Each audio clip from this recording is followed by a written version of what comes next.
Stained glass in India is not very well known. It's mostly a Western or European art that was, as everybody knows, developed during the Middle Age for religious purpose, cathedral, etc. At the end of the 19th century, we had a guy named Louis Tiffany that came with new technique, new way of doing glass, like opalescent glass. And so it started a rebirth of the decorative stained glass, not religious. My name is Robert. I am Canadian, originally from Montreal, Quebec. I've been living here in India for the last 9 years and working on glass for the last 6-7 years. So this exhibition today that I present you,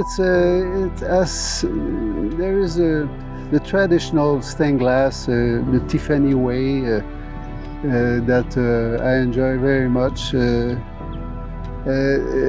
and this is what I learned 40 years ago. In the last 2 years I want to get to express different things and to explore other ways of working the glass. So there's a good part of the exhibition. It's without this traditional lead and soldering. It's a free lead, lead-free. It's a glue technology. It's made with UV glue.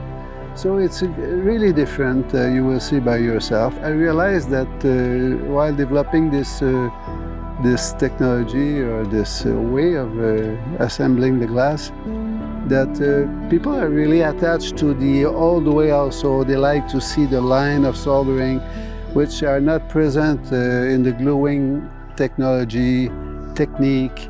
So those lines of soldering, as you will see while visiting this virtual exposition, are really adding to expressing the form, the movement, and the stained glass. And certainly, as you will see, my pieces are really in movement. They are not static, they are not square, they are really, really in movement. So having those lines really help to go in that direction.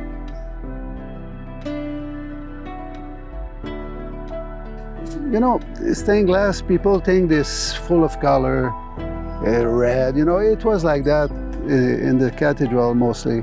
But today is different. You will see that I appreciate a lot working with transparent, clear glass, but with a lot of texture in the glass. So, and not necessarily color. There's one of my favorite pieces that you will see that is called Spiral. It's completely there's two pieces like that, but one spiral is completely in the clear glass with a lot of texture, a lot of lines, a lot of movement. There's also some piece of glass black, some piece of glass white, and that's it. There's no color. So yeah, it's nice not to be just in those strong color, yellow, blue, red. So exploring a different avenue. I didn't take any more new orders really within the last 6 months, and I think I will continue this activity. I'm transferring Happy Glass Studio to La School here. This is an art school that we have, and I will continue by teaching there, time to time, and try to find new creative adventure or journeys.